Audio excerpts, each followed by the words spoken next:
On March 30th, 1972, massed North Vietnamese Army artillery opened up in a shattering barrage.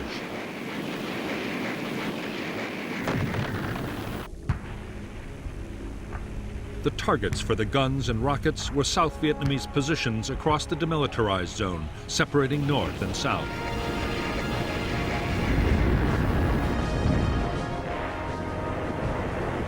As the guns blasted South Vietnamese defenses, upwards of 20,000 of Giap's troops and 200 of his 600 tanks waited in their jumping-off positions. At noon, they surged forward as the South Vietnamese units fled in panic.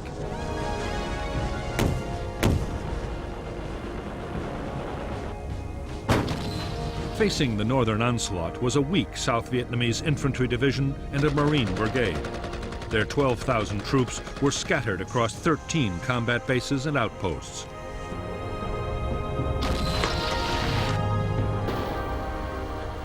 The enemy assault caught the infantry division just as it was moving regiments from one position to another.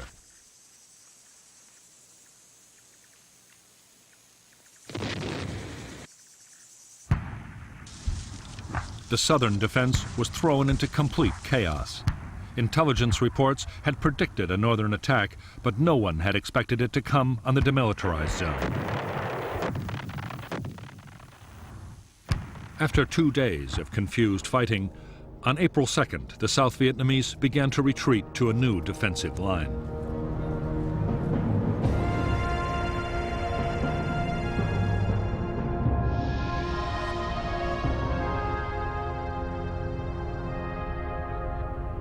The northern offensive across the demilitarized zone had forced the South Vietnamese to fall back to Route 9 and the Qua Viet River. To the west, the line was held by Camp Carroll, the Rock Pile, and the My Loc combat base. In 2 days, these bases fell and the NVA pushed to within 10 miles of Quang Tri City.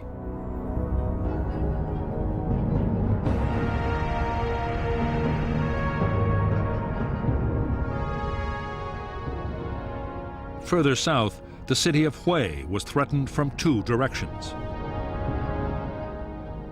Facing the NVA were the South Vietnamese 1st Division and a division of Marines.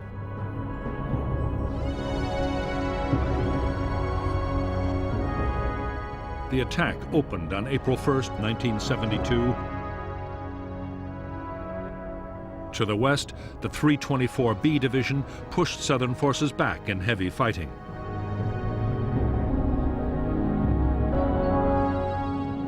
For a time, the defenders held a line from the Mai Chan River to Firebase Bastogne, an old American outpost.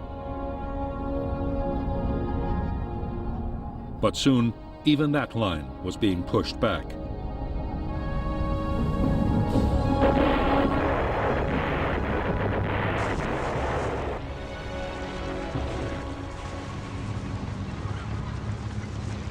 The North Vietnamese attack on Quang Tri City and the push towards Hue were furious assaults. But on April 9th, after a few days of fighting, the NVA were forced to halt their attacks and resupply.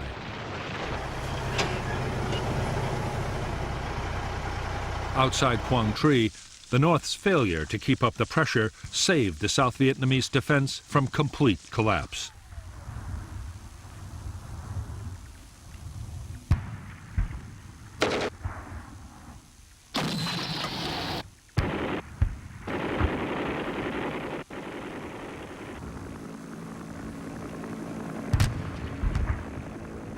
For the first few days of the northern offensive, poor weather had prevented full-scale intervention by American aircraft.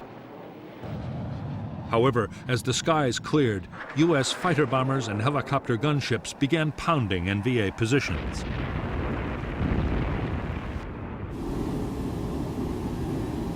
They were joined by massive air reinforcements rushed to the region, including B-52s and 4 more aircraft carriers.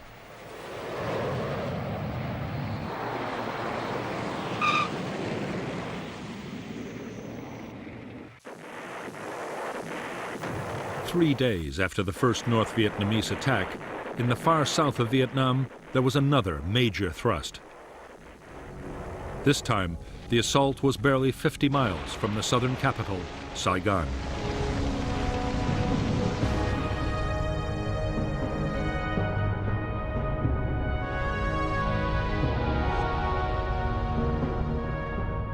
The South Vietnamese forces defending Saigon were the 18th Division, the 5th Division, and the 25th, along with 3 Ranger groups.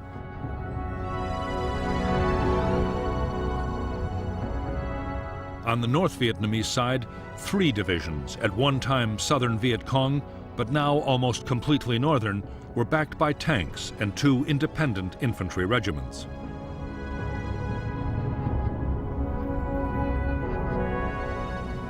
The North Vietnamese first launched a diversionary attack towards Tay Ninh City, overrunning South Vietnamese garrisons.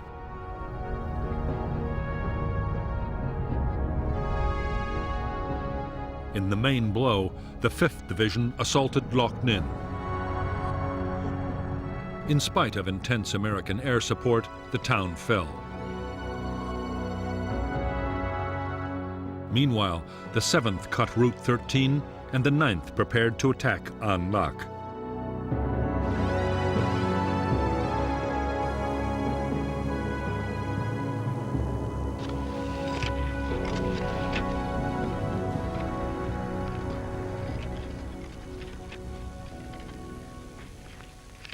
At An Lac, more than 12,000 North Vietnamese were besieging less than 1,500 South Vietnamese army troops. The town was surrounded and ripe for an immediate assault. NVA artillery was pounding the defenders.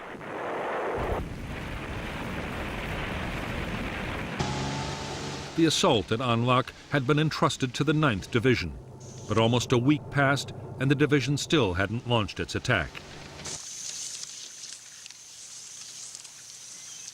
Supplies of ammunition, fuel, and spare parts were arriving far too slowly, and their tanks became bogged down.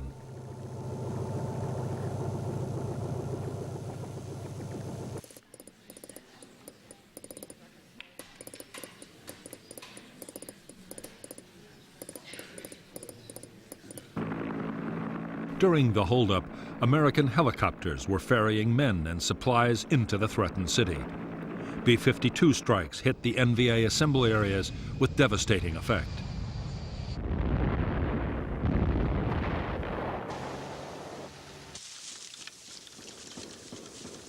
The NVA finally mounted its assault on An Lac on April 13, 1972. At once, American helicopter gunships pounced on the attackers. In 3 days of mass infantry assaults, spearheaded by tanks, North Vietnamese troops managed to seize the northern part of the city. But they failed to break the defense. The 4,000-strong South Vietnamese force, reinforced by elite airborne units, held their positions and launched furious counterattacks, accompanied by renewed B-52 strikes. The carnage would continue until on May 15th, the Viet Cong forces withdrew.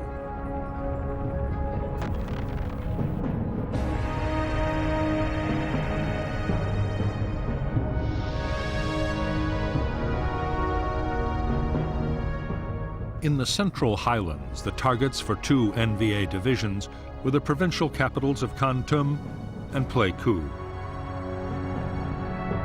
The defenders, the South Vietnamese 22nd Division, fell back in disarray, but were instantly reinforced, and they succeeded in holding the town. Meanwhile, the NVA seized control of most of Binh Dinh province, threatening to cut the country in 2.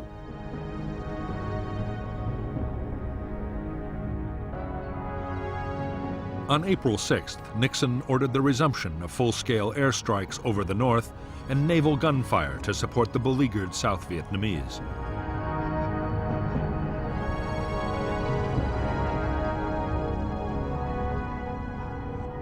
On April 27th, 2 weeks after the first North Vietnamese attack on Quang Tri City, the NVA renewed their assault. Reinforced by the 325th Division, they pushed to within a few miles of the city. The defenders, the South Vietnamese 3rd Division, which had withstood heavy bombardment for over a month, panicked and fled down Highway 1, along with thousands of civilians. Meanwhile, the North Vietnamese army took possession of Dong Ha on April 29th and Quang Tri on May 1st.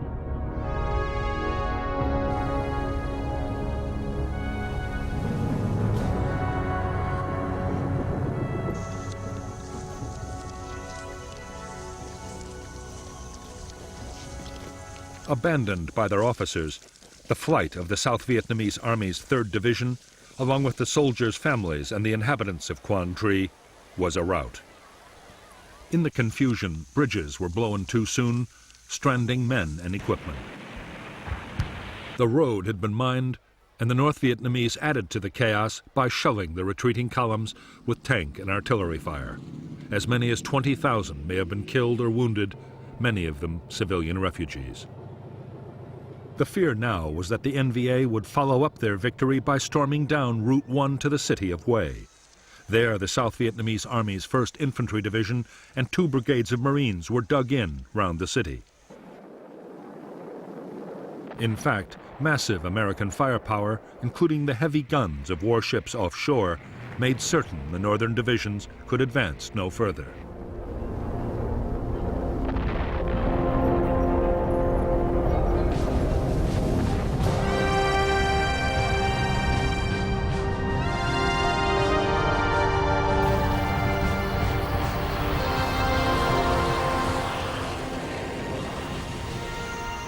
American air support for the South Vietnamese Army, codenamed Operation Freedom Train, had unleashed tens of thousands of airstrikes against the attacking northern troops and their supply lines.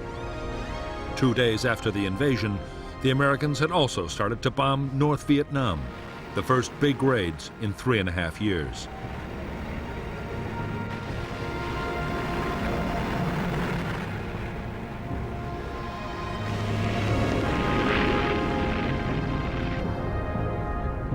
American bombers, including B-52s, were attacking military facilities, supply depots, rail yards, and fuel storage.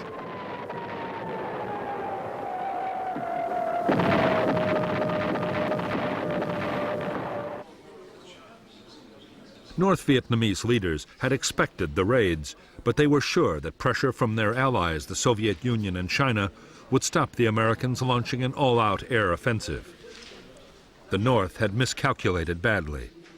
Both superpowers were far more interested in good relations with the Americans than with the fate of Vietnam.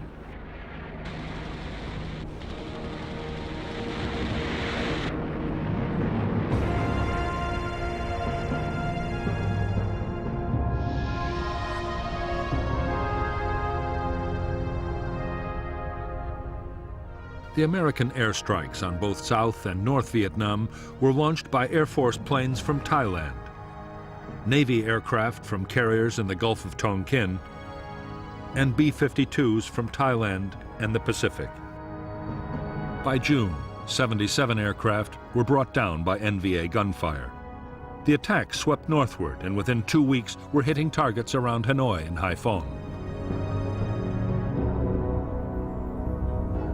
In a second phase, codenamed Operation Linebacker, power stations and airfields were hit. The strategic port of Haiphong and 6 other harbors were mined and closed to all sea traffic. Soon after, the rail and road transport links to China were the targets for heavy raids.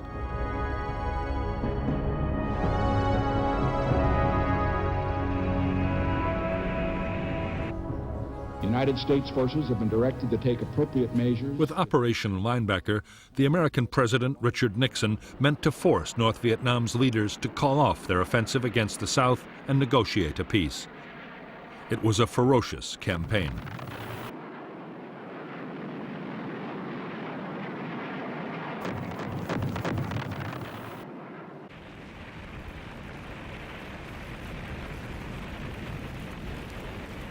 The intensity of the bombing shocked North Vietnamese leaders. Worst of all, their allies did no more than protest. Even when Soviet ships in Haiphong were damaged, there was no dramatic reaction from the Russians. On May 20th, 1972, to the dismay of the North Vietnamese, Nixon's planned visit to the Soviet Union went ahead as scheduled.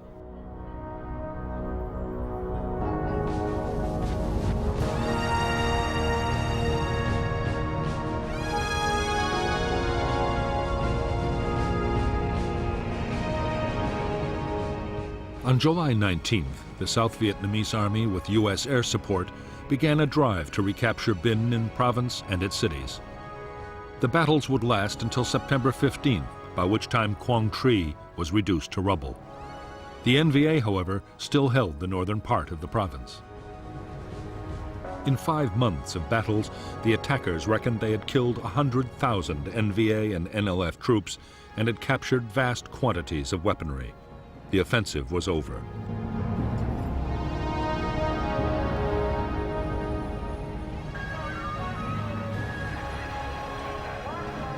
In the United States, the renewed American bombing of North Vietnam had triggered widespread anti-war protests. Yet for President Nixon, the gamble had been a huge success. A presidential election was around the corner, and his popularity had risen sharply. Now, Nixon wanted an agreement with North Vietnam that would free American prisoners of war and allow the remaining 32,000 U.S. troops in the South to leave.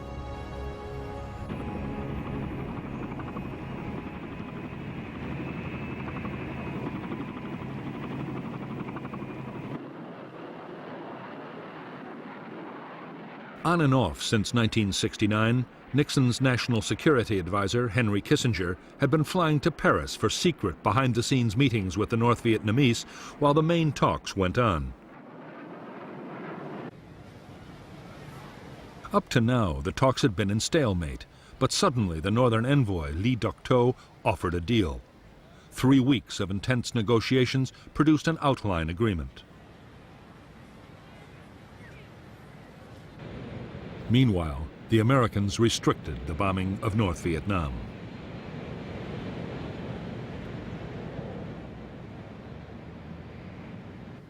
The negotiations in Paris had been carried on without consulting South Vietnamese President Nguyen Van Thieu. Thieu was outraged at the treaty's terms, especially an agreement that North Vietnamese forces in South Vietnam would be allowed to stay in position. Thieu demanded drastic changes, and soon the peace talks were again in deadlock.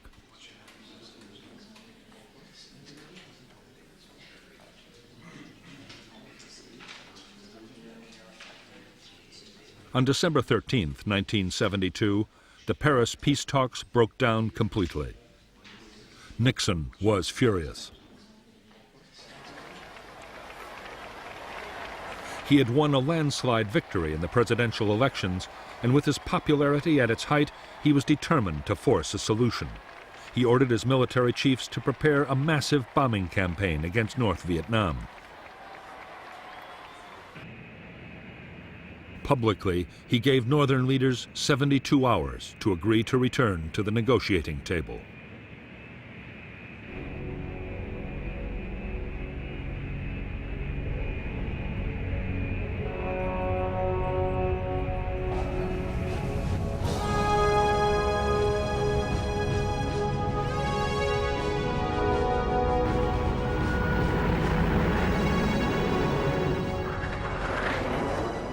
On December 18, 1972, President Nixon ordered the new bombing campaign to begin. Soon known as Linebacker II, it would last for 12 days and would include a 3-day all-out effort by up to 120 B-52 bombers. Strategic surgical strikes were planned on fighter airfields, transport targets, and supply depots in and around Hanoi and Haiphong. This time, the majority of the attacks were carried out with deadly precision. They were mounted by Navy A-6 intruders and Air Force F-111s. The B-52s struck by night. North Vietnamese anti-aircraft defenses reacted furiously.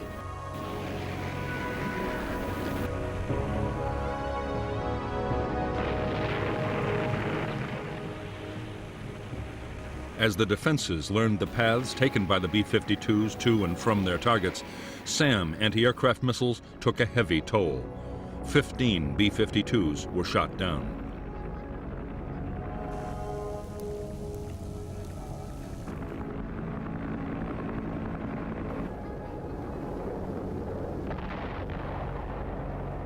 After the Americans changed to less predictable flight paths, losses fell dramatically. By the 11th day, when North Vietnam agreed to talk peace, its air defense system had been wrecked. The bombers had utterly destroyed the North's industries, power plants, and transport system, and mistakenly hit the city's Bach Mai hospital.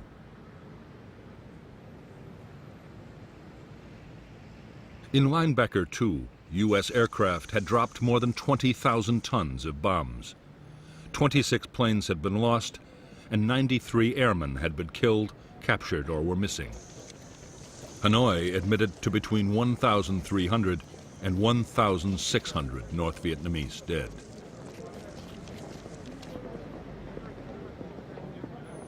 On January 8, 1973, Henry Kissinger and Le Duc Thu restarted their talks in Paris. In 6 days, they hammered out an agreement. This time, the Americans had told the South Vietnamese that they would get no more U.S. financial aid if they opposed the deal. On the 27th of January, 1973, all the warring parties signed a ceasefire.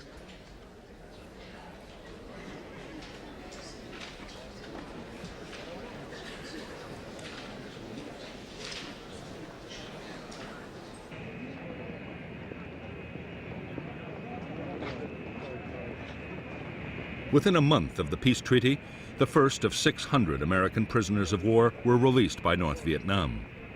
By March 1973, the last American combat soldiers had left the South, though military advisors and Marines protecting U.S. installations remained. For the United States, officially, the war was over. The war in Vietnam had been the longest conflict in American history, costing more than $150 billion. The U.S. armed forces had been left exhausted, barely able to meet their commitments across the globe. Of the more than 3 million Americans who had served, almost 58,000 were dead and over 1,000 missing in action. For every soldier killed, 6 had been wounded, 150,000 seriously.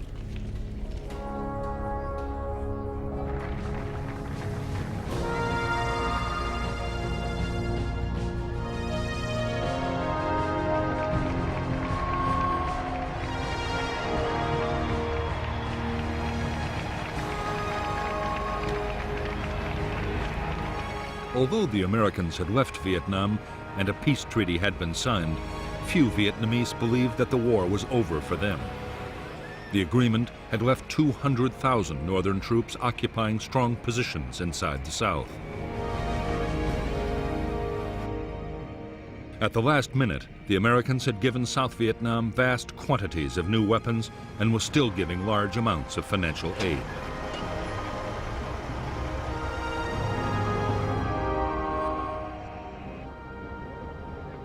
In the wake of the peace agreement, South Vietnam's President Thieu had been given clear assurances by Nixon. If the North broke the treaty, the United States would retaliate with force. But by the summer of 1973, in the wake of the revelations about the secret bombing of Cambodia and other political considerations, Nixon no longer had the power to fulfill his promise. The U.S. Senate passed a bill banning combat operations over Vietnam, Laos, and Cambodia.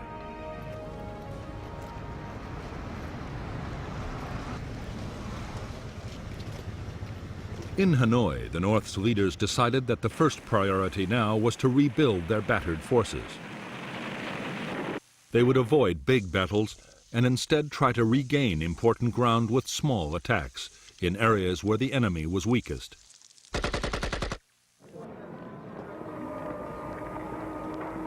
At the same time, they would prepare for a future offensive on a gigantic scale.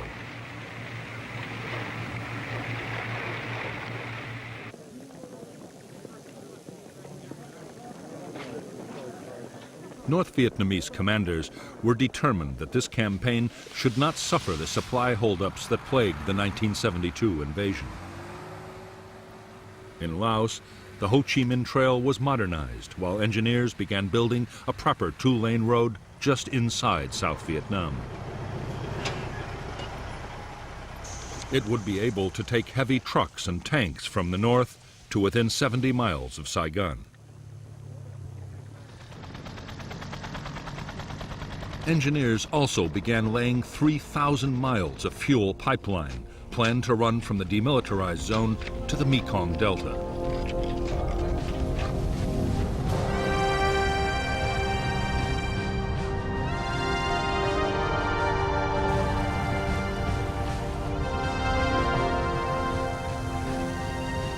By the start of 1974, the North Vietnamese had rebuilt their divisions in the south.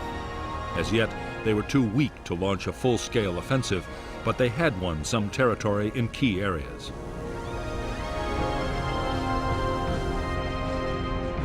On the South Vietnamese side, government forces seemed to be holding up well, but in the country, a crisis was looming.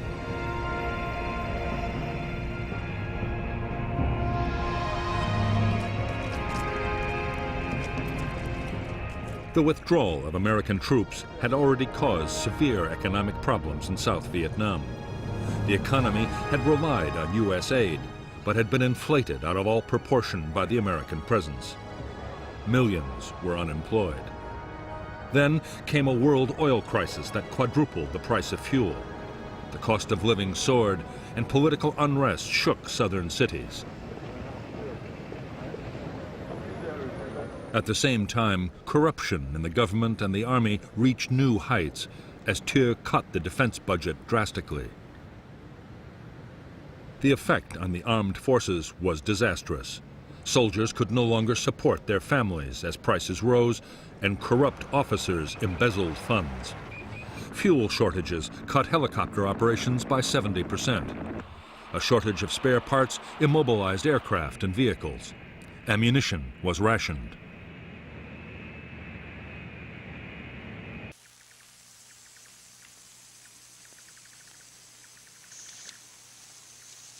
Steady cuts in American financial aid would add to the overriding sense of decay. The American tap was being slowly turned off.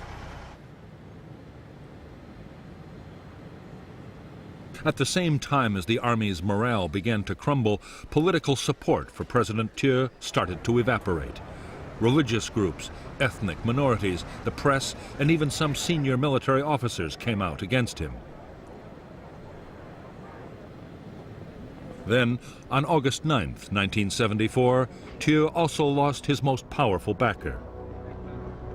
The Watergate scandal forced Richard Nixon to resign as President of the United States.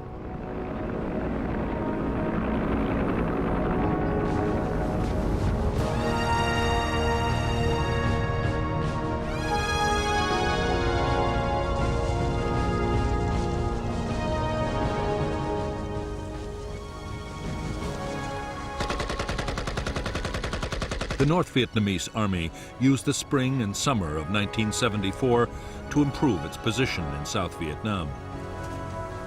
NVA commanders launched a series of strategic raids to regain the initiative and seize key pieces of territory.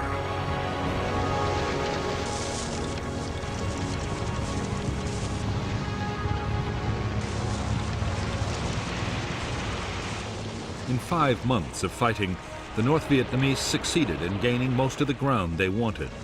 Their troops also gained valuable combat experience.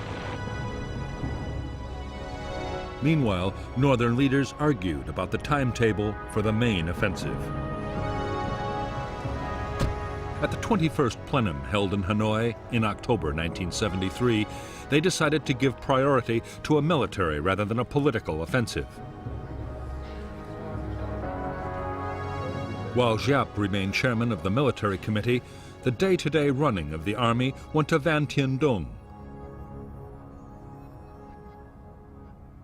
It was Dung who would plan and lead the final assault. They hoped that this offensive would bring, after 10 years of struggle, the final victory.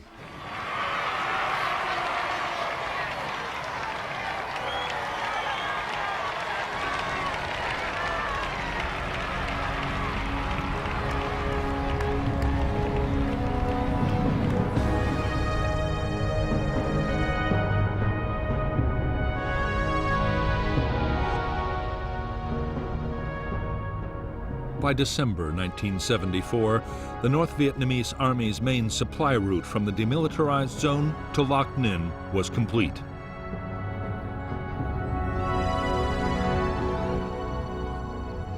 The strategic raids had pushed the South Vietnamese Army towards the coast. Northern artillery now threatened several major cities. In the Saigon area, northern forces had gained ground on 3 sides of the capital.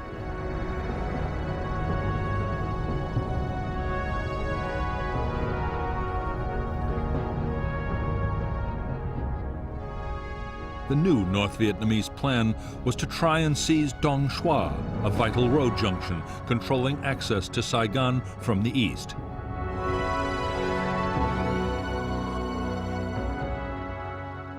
On December 26, 1974, the 7th NVA Division captured Dong Xoa. Next came diversionary attacks to pin down South Vietnamese forces.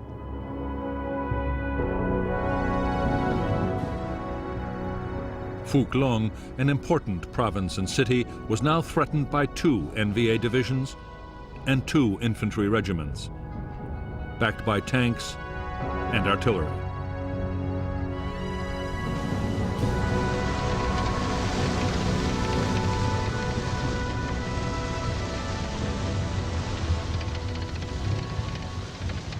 The North Vietnamese forces encircling Phuc Long city were more than 15,000 strong.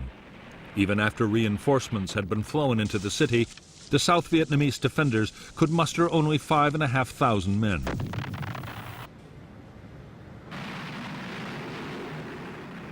The Southern Air Force was short of serviceable planes, and faced by heavy anti-aircraft defenses, it achieved almost nothing.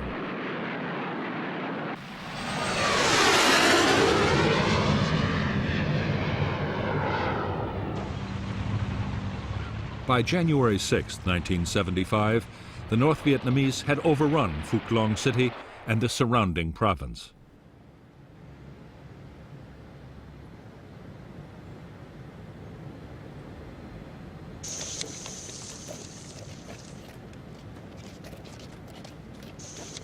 The loss of Phuc Long was a disaster for the South Vietnamese.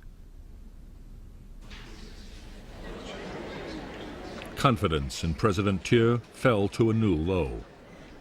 The skill and strength of the North Vietnamese divisions had been a shocking revelation. Worst of all, the most blatant breach of the Paris Treaty yet seen in Vietnam had produced no reaction from the United States.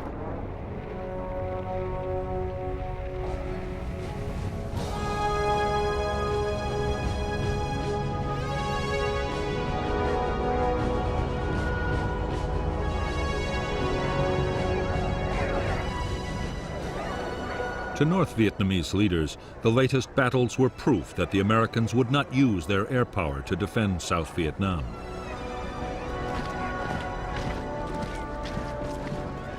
There was also good news from the Soviet Union, the promise of huge quantities of extra weapons and supplies. The Soviets were keen to increase their influence in the region and believed they were backing a winner.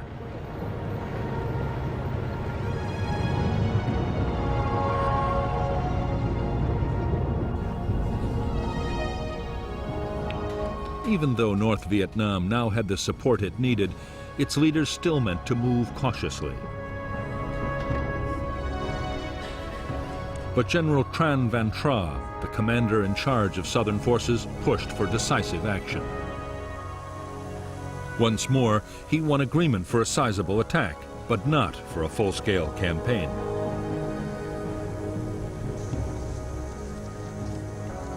South Vietnamese generals had long ago been given clear orders about how they were to react to any northern offensive. They were to hold on to every scrap of southern territory, and their forces had been deployed for a defense on all fronts.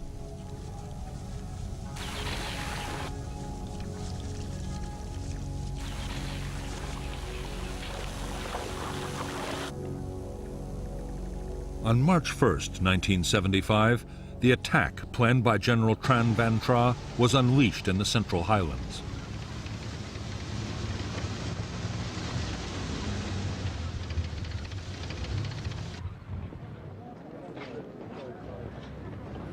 As ordered, government forces meant to stand and fight. But suddenly, President Thieu, the southern leader, changed the plan completely.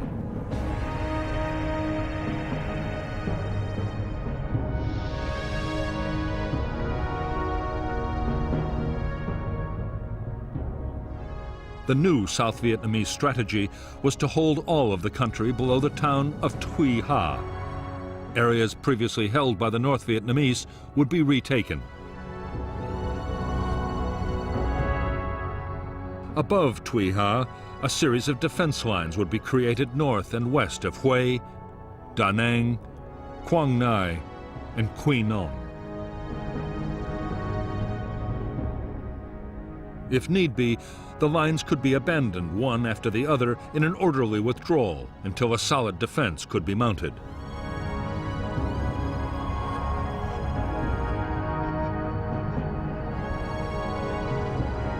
This latest North Vietnamese attack had begun with diversionary actions against the strategic cities of Pleiku and Kon Tum.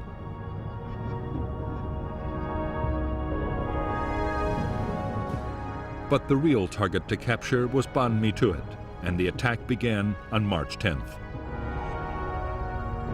The Southern 23rd Division mounted a counterattack, but failed hopelessly when South Vietnamese planes scored a direct hit on their own divisional operations center, ending any organized defense. A new plan was then put into effect. South Vietnamese army units in Kon Tum and Pleiku provinces were ordered to withdraw to the coast and hold Thuy Ha along Route 7B.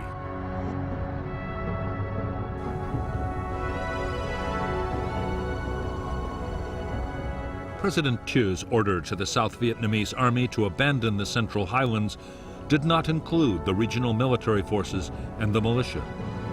As news leaked out, they and the civilian population panicked. What was supposed to be an orderly withdrawal soon descended into complete chaos. Military units, their families, and 400,000 fleeing civilians jammed the primitive road. The 120-mile retreat down Route 7B was a nightmare. North Vietnamese artillery shelled the column, and NVA infantry blocked the road. Food and water ran out. A South Vietnamese Ranger battalion of 700 men successfully cleared the NVA roadblocks, but was itself eventually wiped out.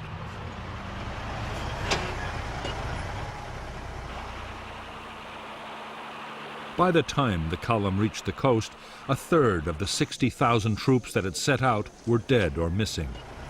Of 400,000 civilians, a quarter had disappeared.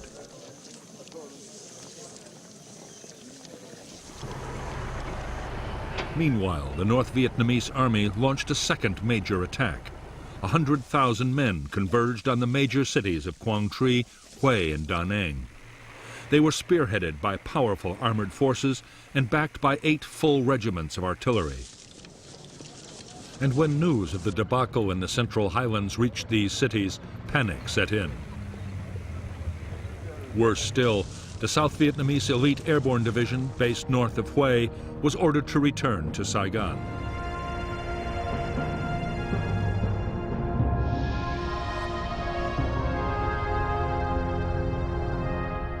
The North Vietnamese plan was to attack from 3 directions. They meant to drive southern forces back to Da Nang. There, the enemy would be trapped and destroyed. Quang Tri province was quickly captured, followed by the town of Tam Kỳ to the south. Refugees surged along Route 1 towards Da Nang. At the same time, the NVA advance threatened to cut Route 1. South Vietnamese army units were now ordered to abandon Hue and Chu Lai and retreat to Da Nang.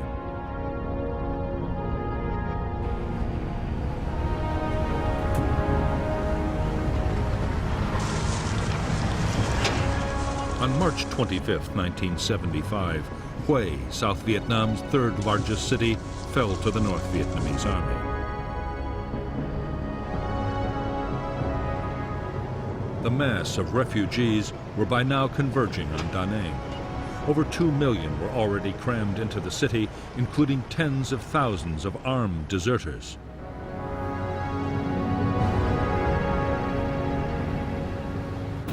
North Vietnamese rocket and artillery fire was slamming into the built-up areas and the docks.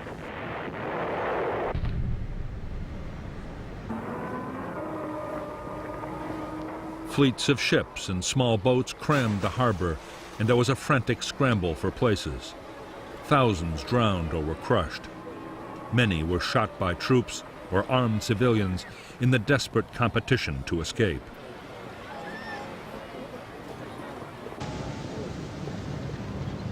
As 30,000 North Vietnamese troops advanced south to Da Nang, the South Vietnamese command ordered all its troops to be evacuated by sea. In the chaos, few succeeded in escaping. The scenes of panic and mayhem at the docks were repeated at Da Nang's airport.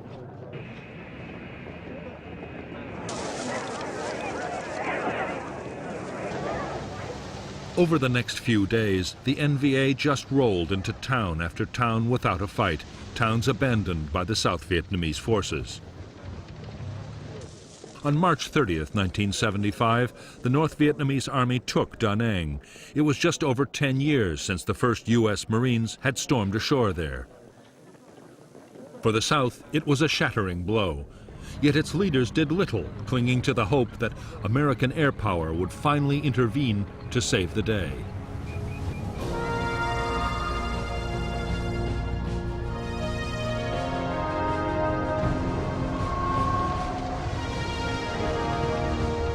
By early 1975, 5 weeks into its campaign, the North Vietnamese army had made stunning gains.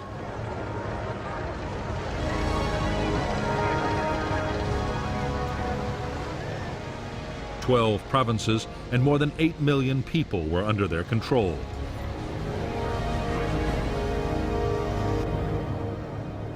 The South Vietnamese army had lost its best units, over a third of its men, and almost half its weapons.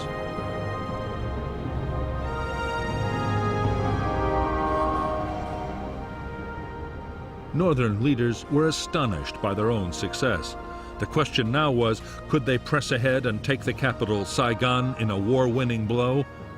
Originally, they had not planned to get this far until 1976, but now it would have to be done within 3 weeks, before the rainy season disrupted operations.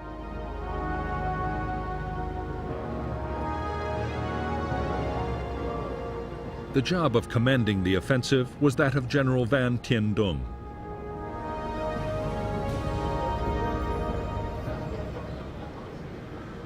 His deputy was General Tran Van Tra, the man whose aggressive strategy had opened the way to Saigon.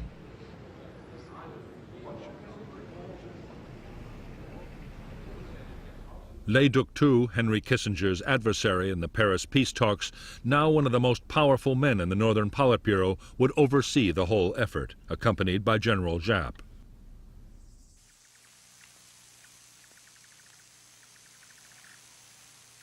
The final offensive was named the Ho Chi Minh Campaign. For the assault, the NVA deployed 250,000 men and hundreds of tanks. The troops were superbly equipped and supported by massed artillery. and as they advanced south, they made use of hundreds of millions of dollars worth of equipment abandoned by the South Vietnamese. Behind them was a vast and sophisticated supply system.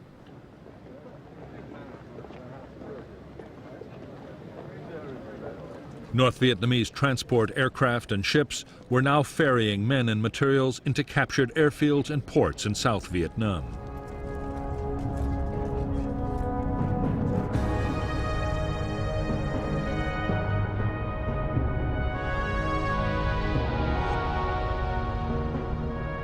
North Vietnamese forces around Saigon were organized into 4 army corps.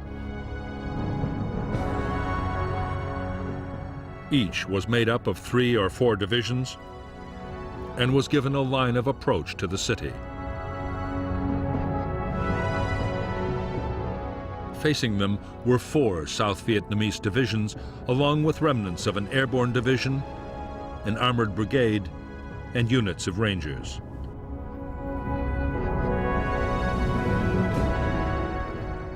As the northern attack rolled inexorably on, they had to cut Route 4, isolating Saigon from its forces in the Mekong Delta.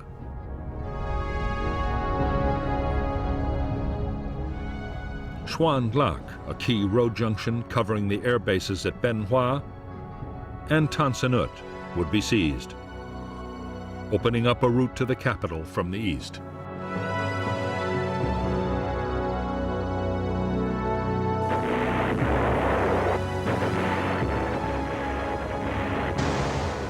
The first attacks of the Ho Chi Minh campaign opened on April 9, 1975.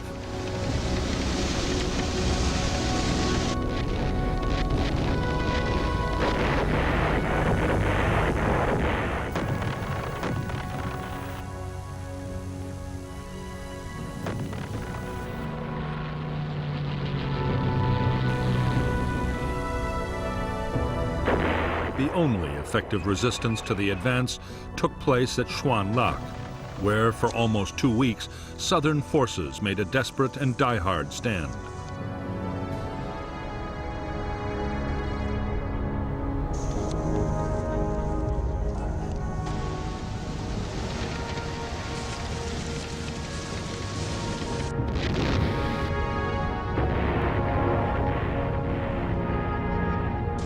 The North Vietnamese threw more than 30,000 men at Xuan Lac, backed by powerful tank and artillery forces.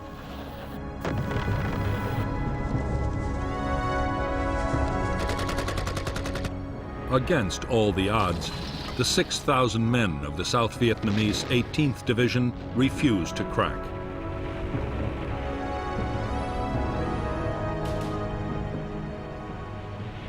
In 2 weeks of bitter fighting, the North Vietnamese hit the defenders of Xuan Lac with 20,000 shells and rockets. Still, Southern forces drove back mass infantry attacks. They killed over 5,000 NVA troops and destroyed dozens of tanks. It was to prove the last big battle of the Vietnam War. In the end, the defenders were forced to pull back. 1 in 3 of the South Vietnamese 18th Division were dead. The fall of Xuan Lac meant the road to Ben Ha and Saigon itself was wide open. With the direct threat to the capital, on April 21st, President Thieu resigned and fled to Taiwan. Members of the Provisional Revolutionary Government in Paris had earlier indicated they'd be prepared to negotiate with General Duong Van Minh, a trusted intermediary. However, for the moment, the Southern government was paralyzed. A mass exodus of foreigners, government officials, and the remaining Americans was already underway. Saigon docks were crammed with boats as thousands tried to escape by sea.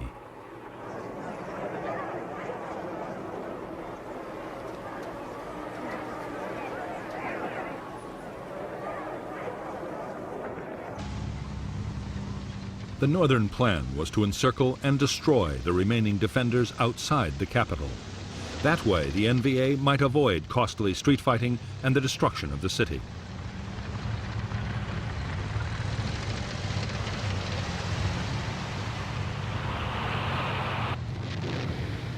On April 25, 1975, they launched their final assault. One by one, the defending South Vietnamese divisions were cut off and overwhelmed.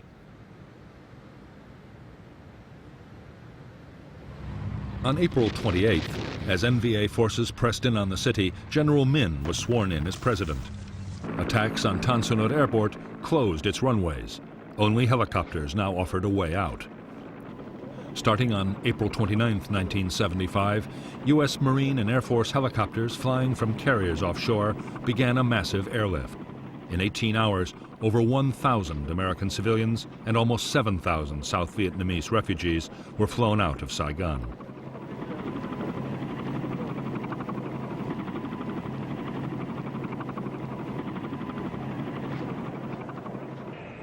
The helicopters were leaving from Tan Son Nhut Airport, now besieged by refugees desperate to escape.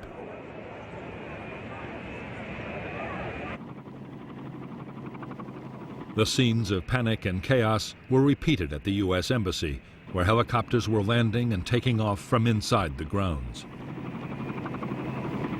U.S. Marines flown in to protect the evacuation struggled to control the thousands of terrified civilians fighting for a place.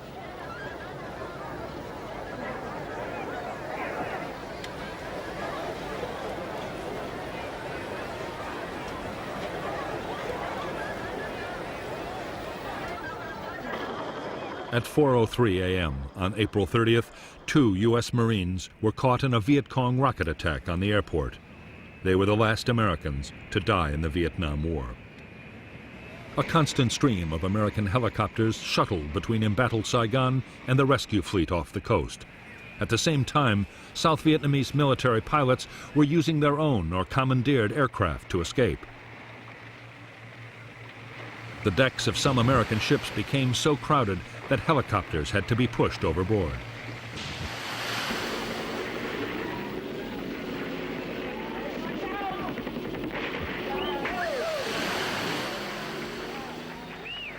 The last Marines of the U.S. force guarding the evacuation of the embassy left Saigon at dawn on April 30th, 1975. As their helicopter took off from the embassy roof, looters were already ransacking the lower stories of the building.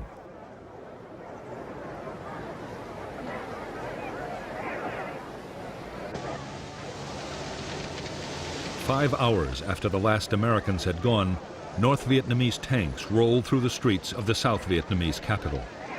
The government had ordered the army to lay down its weapons, and there was almost no resistance.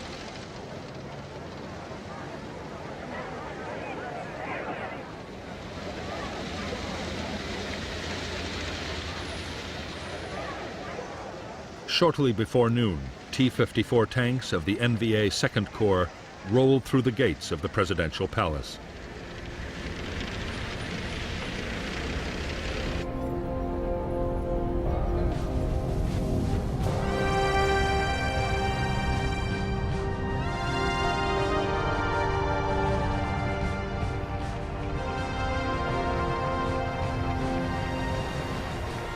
The bitter war, which ended on April 30th, 1975, had claimed the lives of huge numbers of Vietnamese. In 15 years, nearly 1 million NVA and NLF troops and 250,000 South Vietnamese Army soldiers had died. Hundreds of thousands of civilians had been killed.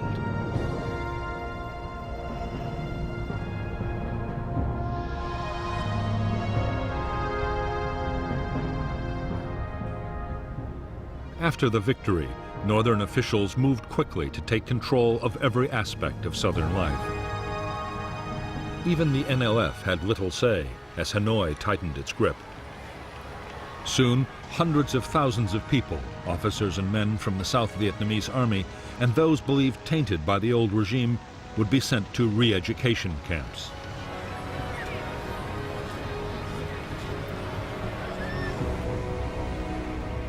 Some years later, starting in 1978, 500,000 more would risk death fleeing in small boats across the open sea.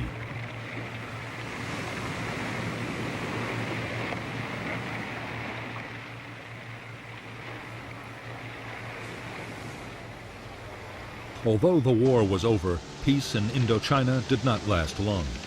Within 5 days of the fall of Saigon, Khmer Rouge troops who had taken power in Cambodia carried out the first of many border attacks, killing more than 30,000 Vietnamese. On December 25, 1978, Vietnam invaded Cambodia to liberate the population from the genocidal rule of Pol Pot. China, Pol Pot's ally, retaliated by attacking Vietnam. This conflict would cost another 100,000 lives.